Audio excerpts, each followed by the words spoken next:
Đi đâu? Voi đâu rồi? Mấy ngày nay anh bảo không qua, cả đám bạn em muốn trốn nợ. Trời ơi. Nếu mai đi cho trốn luôn nè.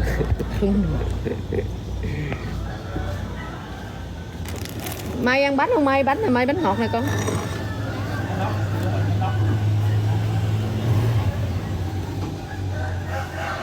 Hôm qua anh đi cùng ba lụm lúa nha. Già lên tay mà, ôm lên tay mà bị nóng thì chị sao bảo? Mua đồ mát cho ăn vô.